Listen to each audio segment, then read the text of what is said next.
Perkenalkan, saya Priscilla Jessy Amanda sebagai mediator dengan NIM 12102193098. Perkenalkan, nama saya Umatur Rofikon sebagai penggugat dengan NIM 12102193077. Perkenalkan, nama saya Miladia Zulfa Nurul Badria sebagai tergugat dengan NIM 12102193096.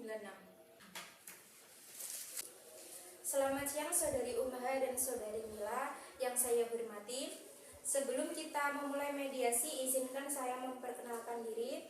Nama saya Priscilla Jessy, saya sebagai mediator yang telah dipilih oleh saudari Umaha dan saudari Mila sekalian dalam perkara perdata nomor 168-PDTG-2021. Selanjutnya saya berikan kesempatan kepada saudari Umaha dan saudari Mila sekalian untuk memperkenalkan diri. Silakan. Perkenalkan, nama saya Umaha, saya di sini sebagai penggugat. Perkenalkan, nama saya Mila, saya di sini sebagai tergugat. Baiklah, jika begitu, dikarenakan saudari Umaha dan saudari Mila sekalian sudah bersedia untuk mengikuti proses mediasi ini, maka mari kita langsung saja.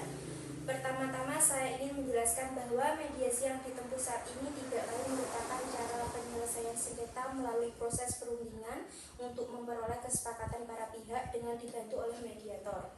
Hal ini sesuai dengan pada peraturan Mahkamah Agung nomor 1 tahun 2021 tentang mediasi di pengadilan.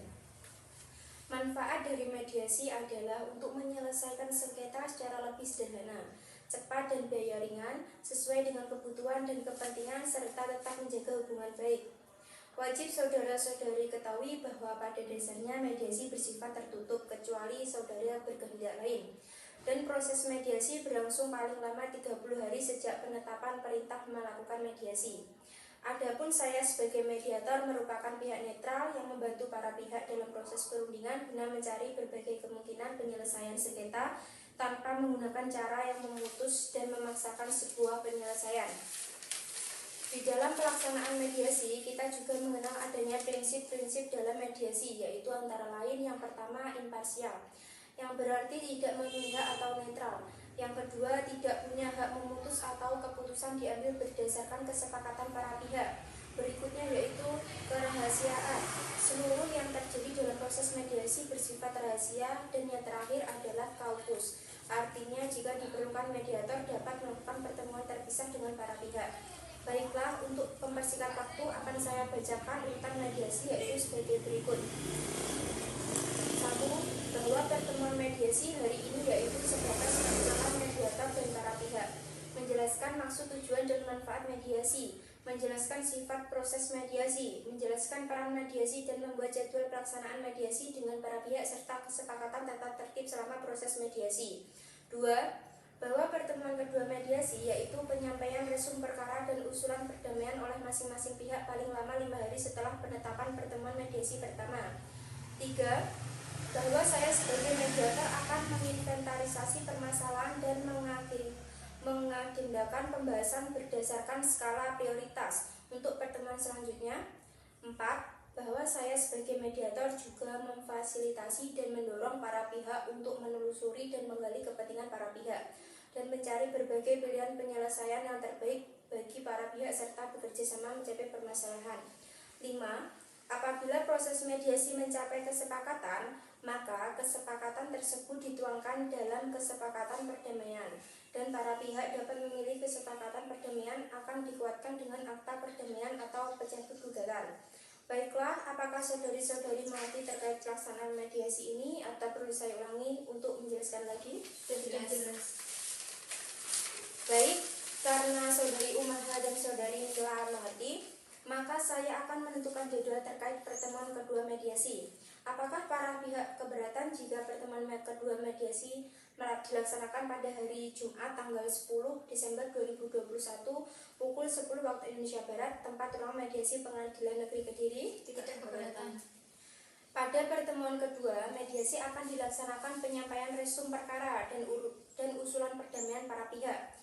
Baik, selanjutnya akan dibacakan tata tertib selama melakukan proses mediasi, yaitu sebagai berikut. 1. Para pihak wajib beritikat baik, hadir dan mengikuti jadwal mediasi yang telah ditentukan serta berperan aktif dalam proses mediasi. 2. Para pihak harus berbicara secara bergantian setelah dipersilahkan mediator. 3. Para pihak tidak boleh saling memotong pembicaraan. 4. Para pihak tidak saling menyerang baik secara kata-kata maupun fisik. 5. Tidak merokok. 6.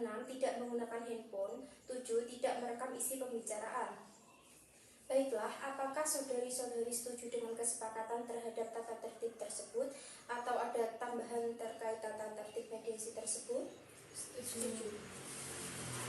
Baiklah, saya kira sudah cukup untuk hari ini. Terima kasih kepada para pihak sudah hadir dalam pertemuan pertama mediasi ini.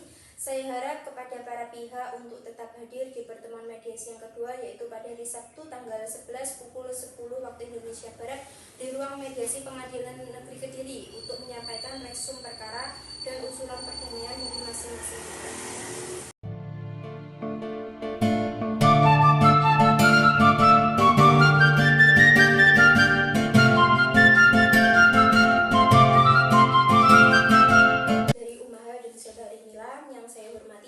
Sebelum kita memulai mediasi, izinkan saya untuk membacakan tata tertib proses mediasi yang telah kita sepakati bersama, yaitu sebagai berikut.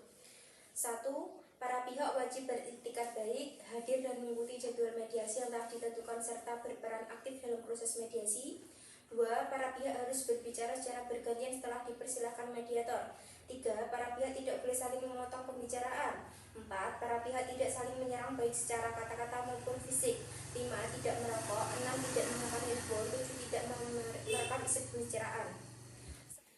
Saya harap saudari-saudari bisa menaati tata tertib yang telah disepakati tersebut untuk memulai mediasi, sebagaimana kalau kita mulai dengan mendengar keterangan dari pihak penggugat terlebih dahulu. Silakan. Jadi begini, saya dengan saudari Mila melakukan transaksi jual beli seharga 350 juta rupiah. Sudah dibuatkan akta jual beli di hadapan Notaris Bu Rahmawati, Sarjana Hukum MKN, dengan nomor 124/PBL/2021. Tanggal 20, pada waktu itu saudari Mila membayar uang muka seharga 200 juta rupiah secara tunai dan sepakat sisanya akan dibayar 2 bulan setelah akta dibuat. Tanggal 25, saudari Mila membayar sisa pembayaran atau pelunasan dengan memberikan 2 lembar cek jadi.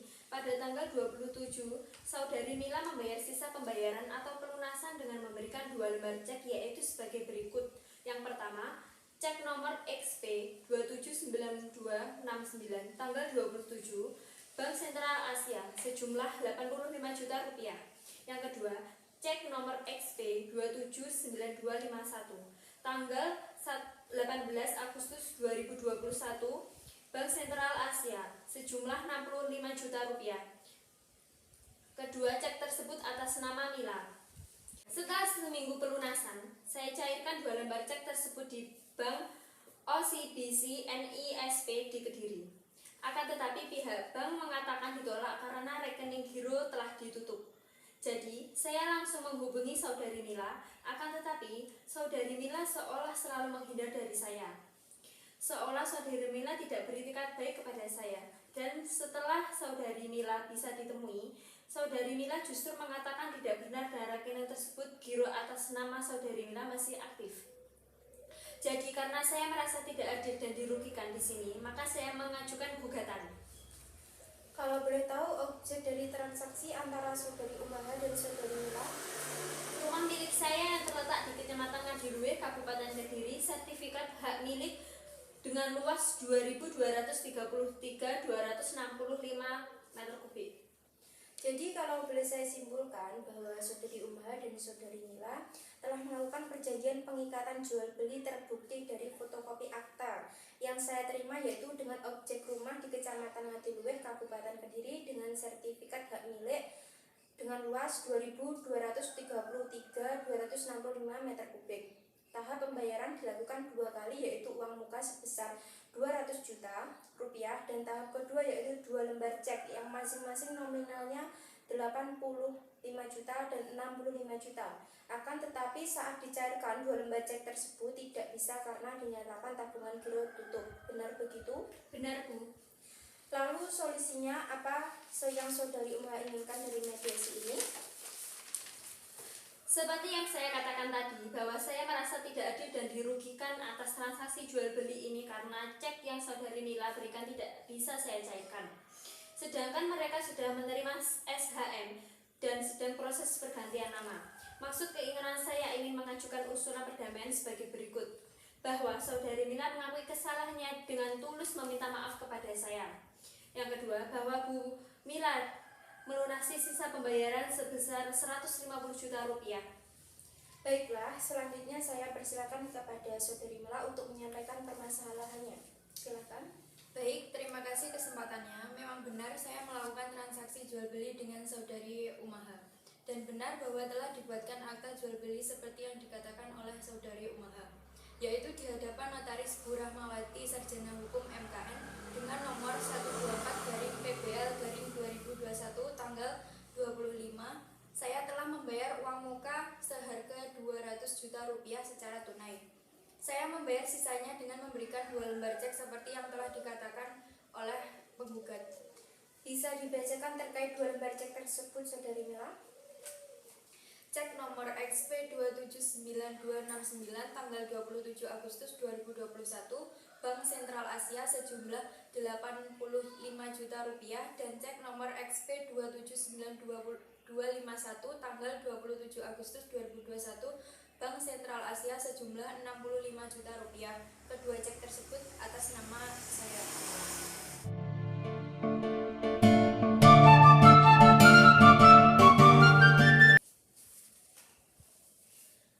Bahwa bukannya kami tidak beretikat baik kepada saudari Umaha dengan tidak membayar sisa pembayaran tersebut.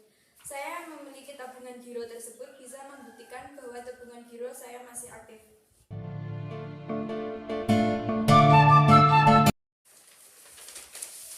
Lalu mengapa ada pernyataan dari pihak bank yang menyatakan tabungan giro milik saudara Mila ditutup?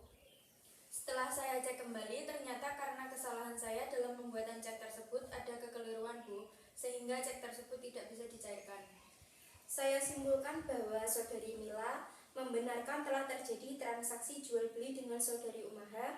Hal itu dibuktikan dari akta jual beli yang sama dengan yang dimiliki saudari Mila dan SHM rumah yang merupakan objek transaksi tersebut.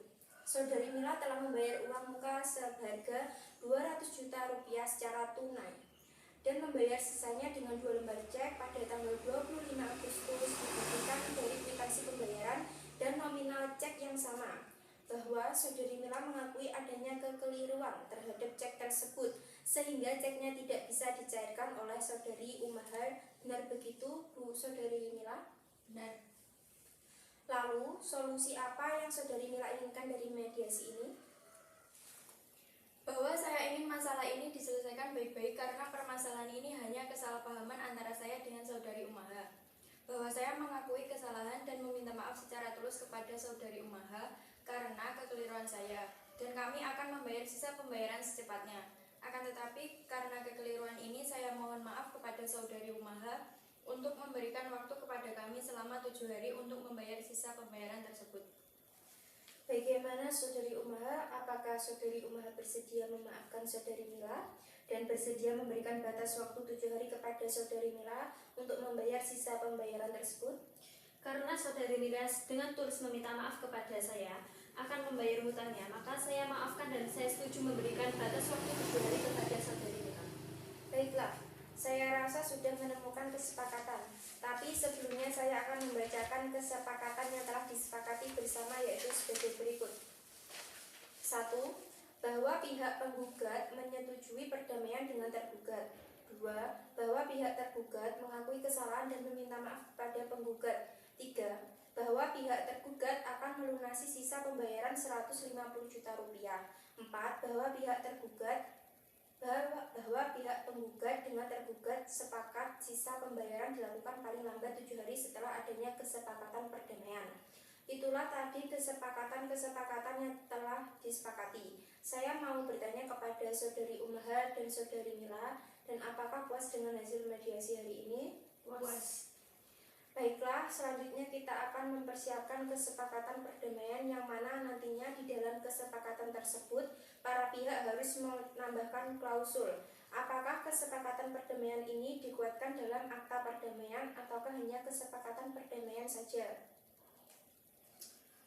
Saudari mediator, saya ingin bertanya, apa perbedaan kesepakatan perdamaian dengan akta perdamaian? Saya jelaskan, apabila hanya kesepakatan perdamaian, maka pihak penggugat yaitu saudari Umaha wajib mencabut gugatan dan kesepakatan perdamaian tersebut mengikat kedua belah pihak yaitu saudari Mila. Apabila kesepakatan perdamaian dikuatkan dalam akta perdamaian, maka memiliki kekuatan eksekutoril dan sama halnya dengan putusan hakim yang punya kekuatan hukum tetap. Apakah saudari Umaha dan saudari Mila mengerti atau perlu saya ulangi kembali? Mengerti. Saya beri waktu 2 menit kepada saudari Umaha dan saudari Mila berdiskusi terkait kesepakatan perdamaian ini dikukuhkan ke akta perdamaian atau tidak.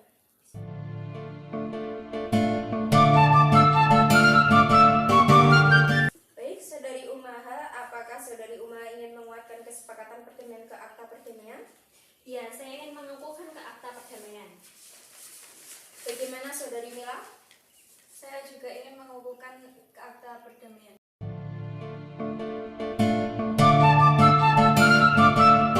Baiklah, terima kasih banyak kepada saudari Umaha dan saudari Mila atas itikat baiknya telah mengikuti proses mediasi secara penuh dan berperan aktif sampai menentukan solusi dari permasalahan. Saya harap kepada kedua belah pihak untuk saling memaafkan dan menghilangkan perselisihan setelah keluar dari ruangan mediasi ini. Saya selaku mediator meminta maaf apabila ada kesalahan, kekurangan maupun salah kata.